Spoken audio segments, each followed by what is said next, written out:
Presidenti Trump fton Edi Ramën në Washington. Kryeministri deklaron se do udhëtojë drejt SBA-s për të marrë pjesë në themelimin zyrtar të Bordit të Paqes.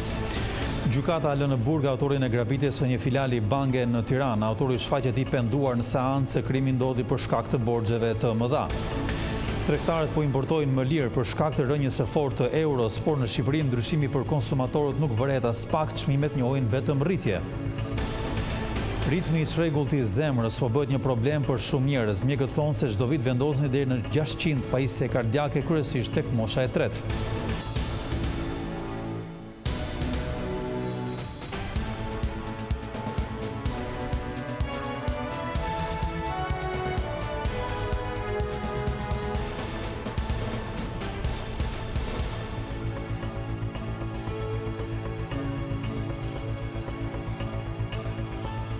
Përshëndetje të gjithëve dhe jemi së bashku me lajmet e drekës këtu në televizionin kombëtar Vision Plus. Presidenti i Shteteve të Bashkuara të Amerikës Donald Trump ka ftuar kryeministrin Edi Rama në Washington për të marrë pjesë në nisjen e aktivitetit të Bordit të Paqes.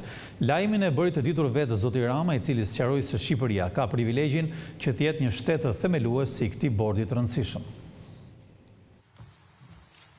Kryeministri Edi Rama do të udhëtojë drejt Shteteve të Bashkuara të Amerikës për të marrë pjesë në ceremoninë e themelimit të Bordit të Paqes. Në podcastin e përjavshëm, Rama njoftoi se ka marrë ftesë nga presidenti Donald Trump e do të vizitojë Washingtonin së shpejti duke hedhur poshtë pretendimet e opozitës se ai nuk udhëton dot në Shtetet e Bashkuara të Amerikës. Siç e paremërova, do të jem në Washington për themelimin zyrtar të Bordit të Paqes dhe për fillimin e aktivitetit të atij bordi, ku Shqipëria ka privilegjin të jetë shtet themelues dhe ku Shqipëria nuk do të kontribuojë me para për të antarësuar apo për të qëndruar si antare përhershme, po kontribon me dinjitetin. Kryeministri Edi Rama shfrytëzoi podcastin për të sqaruar se të hënën do të depozitojnë në parlament ndryshimet në kodin e procedurës penale që ndalojnë pezullimin e ministrave. Dhe të hënën në cilësinë e deputetit, unë së bashku me kryetarin e grupit Oland Balla dhe me kryetarin e Komisionit të Ligjeve Ursi Manja, pra me 3 firmat tona, do të depozitojmë nismën për të adresuar menjëherë boshllëku në fjalë. Kryeministri përsëriti se ka disa funksione që nuk mund të pezullohen nga gjykata.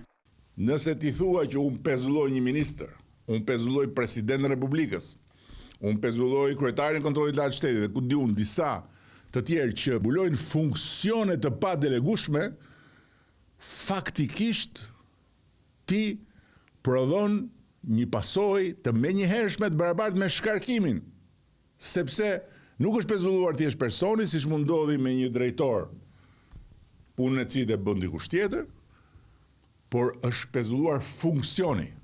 Debati nëse një ministër mund pezullohet apo jo nga gjykata lindi në fund muajit nëntor, kur gjykata e posaçme me kërkesë të SPAK-ut pezulloi zëvendës kryeministren Belinda Balluku si mas siguria, pasi numri 2 i qeverisë po hetohet për shkeljen e barazisë në tendera. Kryeministri Edi Rama kërkoi nga gjykata kushtetuese shfuqizimin e kësaj mase, por ai e humbi betejën pasi gjyqtarët u ndanë 4 pro ankimimit të tij e 4 kundër. Në këtë situatë, Partia Socialiste ka vendosur të ndërhyjë në kodin e procedurës penale për të ndaluar pezullimin, jo vetëm të zgjedhurve siç është parashikimi aktual, por edhe të ministrave e disa funksioneve të tjera. Arkivi i qeverisë sipas kreut demokrat Berisha përmban qindra raste të delegimit të firmës nga ministrat. Zoti Berisha tha sot se ndryshimet ligjore që Rama po bën, i bën vetëm për të mbrojtur veten e tij, dhe jo Ballukun.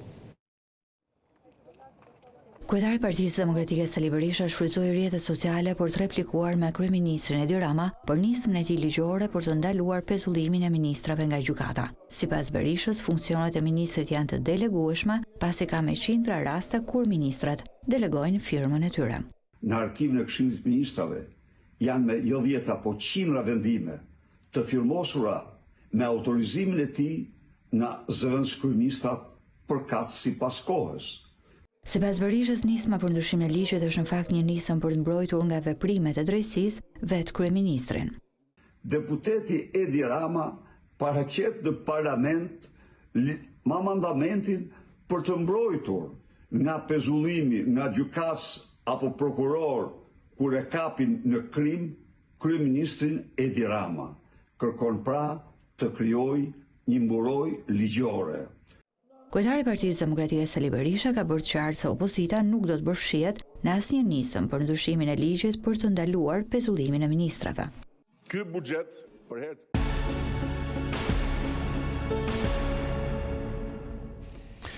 Autori i grabitjes së një filali banke në Tiranë është lënë në burg nga gjykata. Avokati i tij pretendoi një masë më të butë të sigurie pasi krimi erdhi si pasojë e presionit të lartë financiar nga borxhet e mëdha. Gjykata e Tiranës ka lënë në qeli 61 vjeçarin Barzul Fusha, autori i grabitjes me armë zjarri të një banke të nivelit të dytë në kryeqytet. Në seancën e masës së sigurisë, biznesmeni i ndërtimit nuk ka dhënë asnjë deklaratë përpara tokave të zeza. Ai është shfaqur në gjendje të rënduar dhe i penduar për krimin e kryer. Por nga ana tjetër, avokati i tij ka thënë në seancë se Fusha ka vepruar në kushtet e një presioni të rënd financiar për shkak të detyrimeve të papaguara ndaj punonjësve të tij, si dhe borxheve që kishte. Sipas tij, biznesi 61 vjeçarit po kalon një krizë financiare, çka ka rënduar më tepër situatën personale dhe psikologjike. Madje avokati ka kërkuar edhe një ekspertizë mjekësore të shëndetit mendor të klientit të tij. Referuar dëshmisë që ka dhënë Barzul Fusha me njëherë pas arrestimit, ai ka thënë se ka borxhe afro 70.000 euro. 61 vjeçari sapo parkoi makinën e tij, fillimisht u fut në një kafe ku qëndroi pak minuta, me pas është futur brenda bankës ku në çantë kishte fshehur Kalashnikovin. Pasi qelloi një herë në dysheme, arriti që të marrë nga arka bankës afro 8 milion lekë të vjetra dhe sapo tentoi që të dilte nga banka, u arrestua me njëherë nga efektivet e komisariatit numër 2.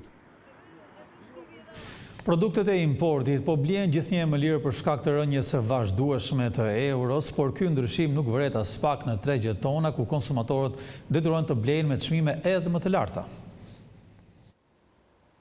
Gruri dhe mistri si baza e grupit kryesor të ushqimit, buka e pasuar nga perimet, frutat dhe produktet të tjera u importuan me kosto më të ulët gjatë vitit të kaluar krahasuar me 2024-ën sipas të dhënave të Instat.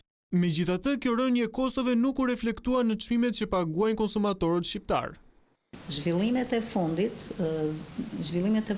të ekonomisë tonë, njëkohësisht dhe faktorët e jashtëm që ndikojnë në mënyrë të pashmangshme, tregojnë që çmimet e produkteve dhe sidomos nga fuqizimi artificial i lekut dhe rënja e fuqizblerëse të euros, importet janë më të lira dhe logjikisht kjo ulje e çmimeve të importit duhet të reflektohet pranë me kanalet përkatëse të përcillet tek konsumatori dhe mallrat e importit të blihen më lirë. Edhe pse duhet i blinin më lirë, në fakt po nxjerrin më shumë para nga xhepat tonë në përditshmëri për blerjen e këtyre produkteve. Karakteristik të ekonomia jonë, ndryshimi i çmimeve, i luhatjeve të tregut të jashtëm nuk transmetohet në tregun e brendshëm, nuk vjen tek konsumatori.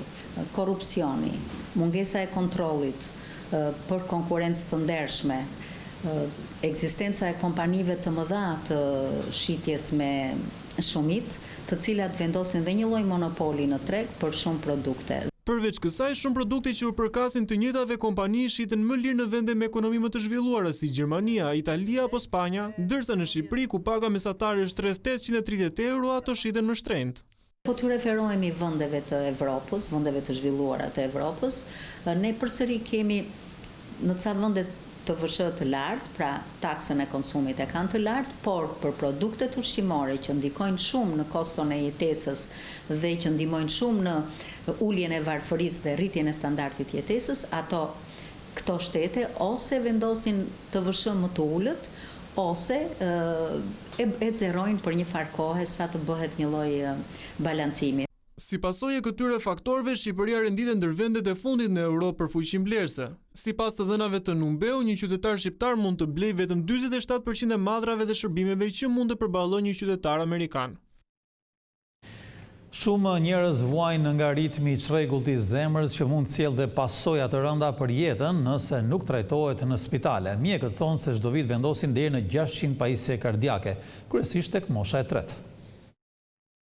Numri personave që shfaqin probleme me zemrën po rritet çdo ditë më shumë, po ashtu edhe vdekjet e shpejta si pasojë një infarkti kardiak. Ritmi i çrregullt i zemrës është një nga shqetësimet kryesore që në shumë raste kërkon implantimin e pajisjeve kardiake për rregullimin e funksionit të saj. Sipas mjekëve kardiolog, gjatë një viti realizohen rreth 600 ndërhyrje të tilla. Implantimi i pajisjeve kardiake bëhet për qëllimin e rregullimit të problemeve me ritmin e zemrës, të cilat mund të jenë të rrahura të ngadalta ose ndonjëherë të rrahura të çrregullta apo të shpejta varësi sëmundjes që ka pacienti. Ne implantojmë mesatarisht rreth 500 deri në 600 pajisje kardiake në vit. Një pjesë prej tyre janë pacemakera, të cilat mund të jenë të thëna në gjuhë të thjesht me një dhomë apo me 2 dhoma, por janë edhe aparate defibrilator kardiak të implantueshëm, të cilat implantohen tek pacientët me aritmi të rrezikshme malinje që kërcënojnë jetën, dhe terapitë e resinkronizimit, të cilat implantohen tek pacientët me insuficiencë kardiake. Këto pajisje implantohen kryesisht te pacientë moshës së tretë, por ka raste edhe te të rinjt. Specialistët theksojnë se pacientët që kanë kryer një ndërhyrje të tillë pas rikuperimit mund të vijojnë një jetë normale. Kryesisht është mosha e tretë, ajo që preket më shumë nga problemet e ritmit të zemrës, veçanërisht me të rrahura të ngadalta, por patjetër kemi shpesh mosha të reja, qoftë patologji të lindura, që lindin me një problem të sistemit konduktiv të zemrës, apo pacientë të cilët kalojnë infarkt në moshë të re, me një zemër të dëmtuar, të cilat ka nevojë t'ju implantohet një pajisje kardiake për parandalimin e vdekjes papritur apo rregullimin e funksionit të zemrës. Një pacient që vjen në gjendje të rëndë, që ka bërë gjendje të fikti, që mund të ketë rrahurat 20-25 minutë, dhe në momentin që i vendoset një aparat pacemaker, përmirësimi është imediat, i menjëhershëm, fantastik, pacienti ndihet mirë, shkon në shtëpi për 24-48 orë dhe bën një jetë praktikisht normale. Mjekët kardiologë apelojnë për kryerjen e kontrolleve periodike pasi edhe një infarkt i trajtuar mbart rrezik për jetën. Pediatria në Elbasan është e mbushur plot me fëmijë të prekur nga virozat. Mjekët vërejnë se janë shtuar rastet me komplikacione tek foshnjat nën 3 muaj. Ata këshillojnë që prindrit të mos neglizhojnë temperaturën e lartë. Edhe gjatë muajit shkurt, në repartin e pediatrisë në Spitalin e Elbasanit është shënuar një fluks i lartë i fëmijëve të prekur nga gripi dhe virozat e stinës. Sipas mjekëve, numri i rasteve ka kaluar mbi 110 fëmijë në 24 orë, ndërsa është rritur ndjeshëm dhe numri i shtrimeve në spital. Mjekja pediatre Irena Palloshi shprehet se më shqetësues është fakti që po vihet re rritje e rasteve edhe tek foshnjat nën moshën 3 muajsh. Sipas saj, virozat gastrointestinale kanë lënë vendin për virozat respiratore, duke bërë që shumica fëmijëve të paraqiten me temperaturë, koll dhe zë të ngjirur. Megjithatë, ka dhe raste që vinë me temperaturë të lartë, dhimbje barku dhe të vjella. Më shumë paraqiten fëmijë me probleme të traktit respirator, sepse vazhdojmë të jemi në stinën e dimrit. Janë fëmijë me koll, me temperaturë, fëmijë me fishkëllima, fëmijët që janë alergjikë, kemi fëmijë me bronkiolite, me otite, por kryesisht predominojnë edhe fëmijët me temperatura rebele me gjendje gripi, pra me gjendje virusale, pa asnjë prekje tjetër. Mjekët pediatër theksojnë se ndryshimet e shpeshta të motit ndikojnë ndjeshëm në përhapjen e infeksioneve respiratore, ndaj prindrit këshillohen të mos neglizhojnë shenjat e para të sëmundjes. Këshilla jonë është sidomos kur kanë bebat vegjël dhe fëmijë të moshave shkollore në të njëjtin ambient, të kenë kujdes që bebat i vegjël të mbajnë në një ambient të pastër, të veçantë, sepse bebat e vegjël 1 muaj, 2 muaj na vijnë pikërisht fëmijë që janë të infektuar nga fëmijët e moshave shkollore që kanë motra dhe vëllezër në shtëpi. Mjekja Palloshi u bën apel prindërve që gjatë këtyre ditëve të tregojnë kujdes të shtuar, duke shmangur grumbullimet dhe ambientet e mbyllura. Ajo këshillon që fëmijët të paraqiten menjëherë në spital nëse shfaqin temperaturë të lartë rezistente, të vjella, vështirësi në frymarrje apo lodhje të theksuar. Si pasojë e rënjes së ortegjeve të Dëborës, rruga qaftore Theth është bllokuar plotësisht, bazuar në analizën e riskut dhe pas komunikimit me firmën kontraktore për mirëmbajtjen e aksit, është vendosur që ky segment të vijojë të qëndrojë i bllokuar deri në një njoftim të dytë. Për arsye sigurie, qarkullimi është ndaluar për të gjitha automjetet, përfshirë dhe makinat borpastruese, pasi zona paraqit rrezik të lartë për t'u kaluar.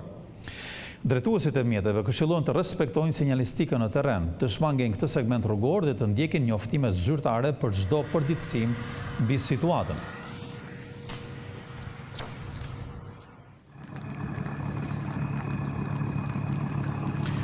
Në shkolla, komunikimi mes nxënësve dhe mësuesve shoqërohet shpesh me tensione. Kjo vjen për shkak të ngarkesës emocionale të të rinjve, por edhe nga mungesa e trajtimit të problemeve të moshës. Ndikim të madh në këtë fenomen kanë rrjetet sociale. Raste të përsëritura konfliktesh mes mësuesve dhe nxënësve tregojnë për një mungesë komunikimi që po zgjerohet çdo ditë më shumë në ambientet arsimore. Ekspertët e lidhin këtë përplasje me ngarkesën emocionale që mbartin të dyja palët. Nxënësit që përballen me presion social, vështirësi të moshës, mungesë orientimi emocional, të rinj që shpesh reagojnë me impulse dhe agresivitet përballë situatave që nuk dinë t'i menaxhojnë.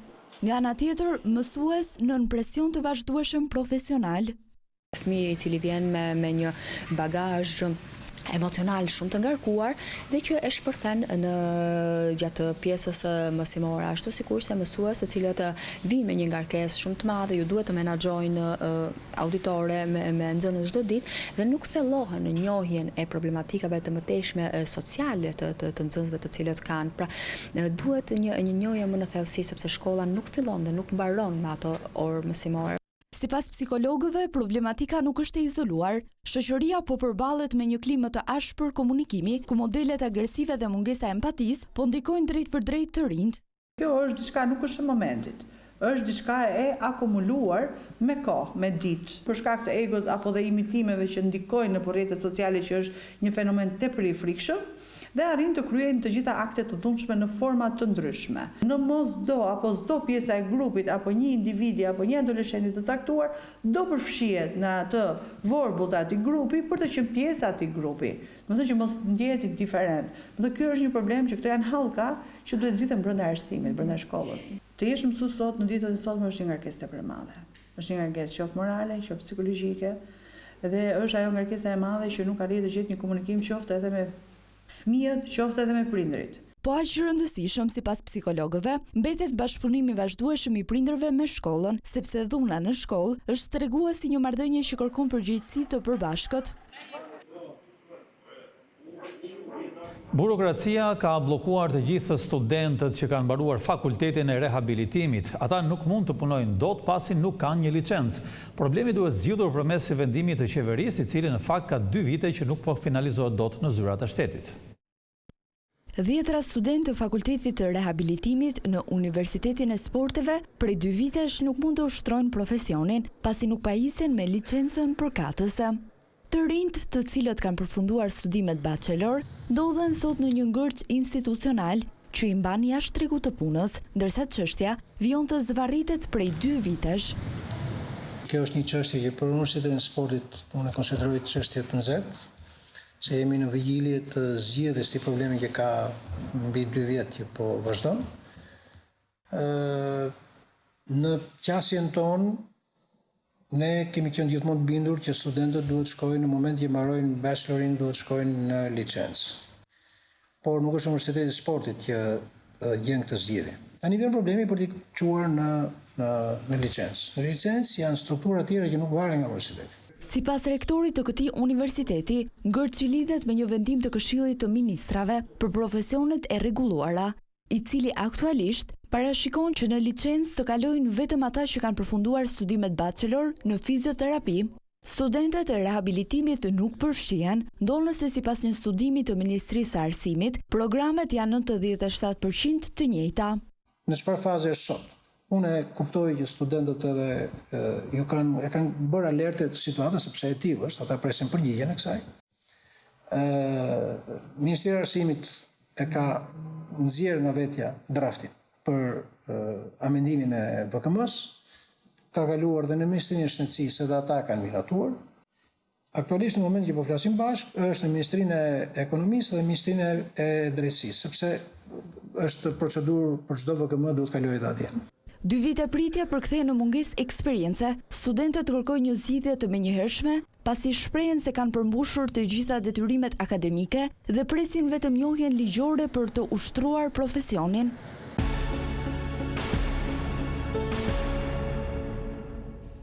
Ky vit pritet të sjellë disa shfaqje premier në teatrin e Kukullave. Ato janë planifikuar në orare të përshtatshme për të vegjëlit, duke mos i penguar nga shkolla.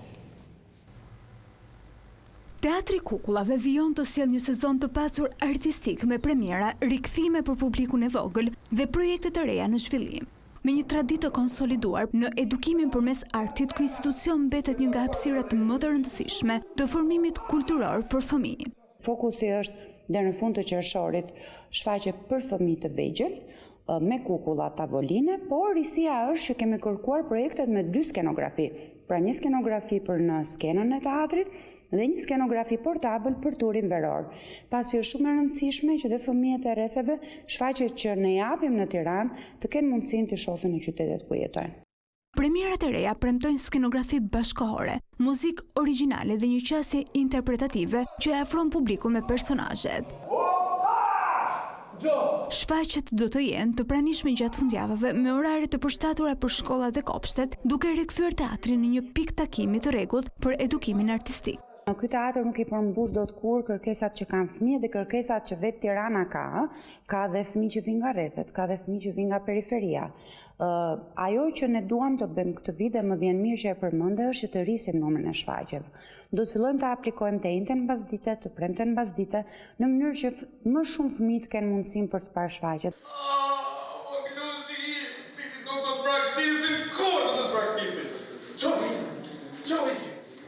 Një vëmendje e veçantë i është të kushtuar prodhimeve shqiptare. Në një kohë kur tregu dominohet nga përkthime dhe adaptime të huaja, rritja e numrit të veprave të shkruara dhe të realizuara nga autor e regjisor vendas konsiderohet një hap i rëndësishëm për ruajtjen e identitetit kulturor. Synimi është që të kemi dhe vepra shqiptare, sepse ti me ato mund të prezantohesh dhe në për festivale, brenda dhe jashtë vendit, kanë ardhur produkte edhe nga artistë të rinj që kanë sjellë vepra shqiptare, ka vetëm një problem që ato vijnë të papërpunuara. Pra, mund të kenë ardhur historitë për Skënderbeun, për Gjergje Lezalin, Muin dhe Alilin, por fëmijët duan një qasje tjetër. Teatri ka hapur gjithashtu thirrjet për projekte të reja, duke ftuar autor, regjisor dhe artistë të rinj të paraqesin ide për shfaqje të destinuara për grup moshe të ndryshme. Këtu kemi përfunduar me lajmet tona të drekës. Faleminderit dhe miru takofshim.